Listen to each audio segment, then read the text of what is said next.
સીતારામ બધાને. હું Mukund પાણખાણીયા, rhythm of પોઝિટિવિટીમાં આપ બધા લોકોનું હાર્દિક સ્વાગત કરું છું. આજનો મારો પોઝિટિવ થોટ છે પાવર ઓફ ઇન્ટેન્શન, ઈરાદાઓની શક્તિ. મિત્રો, હરેકની લાઈફમાં ને આપણે કંઈક એવા ઈરાદા નક્કી કર્યા હોય છે, પણ તેની શક્તિની છે ને આપણે ખબર નથી હોતી. આપણને પ્રકૃતિ ઘણું બધું આપવા માગે છે, પણ તમારી અંદર શું છે ને એ પ્રમાણે પ્રકૃતિ તમને આપે છે. કે દુનિયાનો કોઈ પણ માણસ છે ને પોતાની નિયતનું પોતે ખાય છે. કેમ કે જેવી તમારી નિયત હોય છે ને એવું તમને મળશે. અને તમે જો લાઈફમાં એક લેવલ ઉપર પહોંચવા માંગતા હોય ને તો તમારું ઇન્ટેન્શન અને તમારી નિયત સાફ રાખજો, પછી તમને લાઈફમાં સક્સેસ થતા કોઈ નહીં રોકી શકે. તમે અંદરથી પ્યોર થતા શીખી જાઓ. અને દુનિયા છે ને મિત્રો હંમેશા છે ને તમારો બાહ્ય દેખાવ જોશે, પણ ઉપરવાળું છે તે તમારું હંમેશા અંદરનું ઇન્ટેન્શન જોશે કે આનું અંદરનું ઇન્ટેન્શન કેવું છે, એ પ્રમાણે તમને આપશે. તો મિત્રો, આપણા બધાની લાઈફમાં એને આપણે બધાને સક્સેસ થવું હોય છે, પણ સક્સેસ કેવી રીતે થવાય કે તમારું ઇન્ટેન્શન અને તમારી નિયત જો સાફ હોય છે ને તો તમને સફળતા છે ને વહેલી મળશે.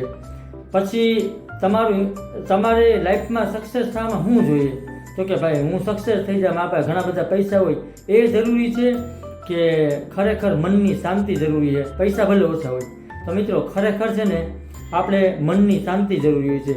તો મનની શાંતિ ક્યાંથી મળે આપણને? આપણું મન અશાંત ક્યારે રહીએ કે જ્યારે આપણે કોઈની સાથે ખોટું કરીએ, કોઈને ચીટ કરીએ ને ત્યારે. દુનિયાને ભલે ખબર નથી કે તમે એની સાથે ચીટ કર્યું કે નથી કર્યું, પણ તમને પોતાને તો ખબર છે ને કે મેં આની સાથે ચીટ કર્યું, તો તમારું મન છે ને અશાંત રહેશે. એટલે અંદરથી તમે જેટલા મિત્રો પ્યોર રહીશો ને એટલા જ તમે સૌથી વધુ સુખી રહીશો. અને કોઈને ચીટ કરીને કે કોઈને ખરાબ કરીને આગળ આવવાથી તમે લોંગ ટાઈમ સુધી આગળ નહીં રહી શકો. કારણ કે સફળતા ભલે મોડી મળે પણ નિયતથી મળે તો તે સફળતા ઉપર તમે ટકી રહેશો. અને પછી કોઈ પણ તમારી વિશે મિત્રો અંદરથી તમે પ્યોર રહીશો ને સાચા રહીશો ને નિયત તમારી સારી હશે ને તો પછી બહારના હે ને તમારા વિશે કંઈ પણ બોલશે ને તો છે ને તમને એટલું બધું દુઃખ નહીં થાય. પણ તમે અંદરથી તમારી નિયત સારી નહીં હોય ને તો કોઈ પણ કાંઈ પણ કહેશે ને તો તમને દુઃખ થશે. એટલે તમે શું બોલો છો, શું કરો છો, તમારી નિયત કેવી છે, તમારું ઇન્ટેન્શન કેવું છે, એ પ્રમાણે તમે કામ કરો. ભલે ધીરું કામ કરો પણ નિયત સારી રાખીને કામ કરો. કોઈ પણ તમે કામ ચાલુ કરો ને કે એમાં આપણે બધા ને એવું જ વિચારીએ કે રિઝલ્ટ કેવું આવે, મેં જેવું વિચાર્યું ને એવું રિઝલ્ટ આવવું જોઈએ, પણ હકીકતે એવું રિઝલ્ટ આવતું નથી. હું કામ કે કુદરત ધારે એ રિઝલ્ટ આવે. પણ એ બધી વસ્તુ છે ને કેના પર ડિપેન્ડ છે કે તમારી નિયત કેવી છે. તમે જે કામ કરો એમાં તમારી નિયત પ્યોર છે, ઇન્ટેન્શન પ્યોર છે તમારું, તો રિઝલ્ટ તમારી ફેવરમાં આવશે. એ વાત કન્ફર્મ છે. તમે સ્ટાર્ટ કરો ને ત્યારથી તમારે પાસે પૈસા ભલે ઓછા હોય પણ તમારું ઇન્ટેન્શન અને નિયત તે તમારી સાફ હોવી જોઈએ. એટલે તમારું રિઝલ્ટ તમને મળશે. તમારે અંદરથી પ્યોર હોવા જોઈએ, તમે સક્સેસ થશો. આ વસ્તુ કન્ફર્મ છે.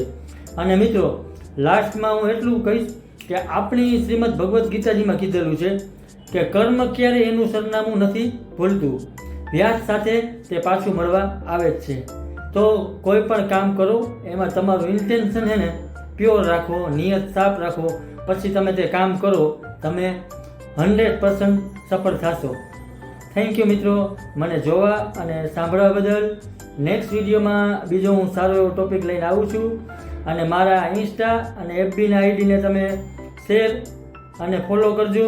અને મારી યુટ્યુબ ચેનલ છે તેને તમે લાઈક, શેર અને સબસ્ક્રાઈબ કરજો, જેથી કરીને આપણે વધુમાં વધુ લોકો સુધી પોઝિટિવિટી સ્પ્રેડ કરી શકીએ. Thank you all of you.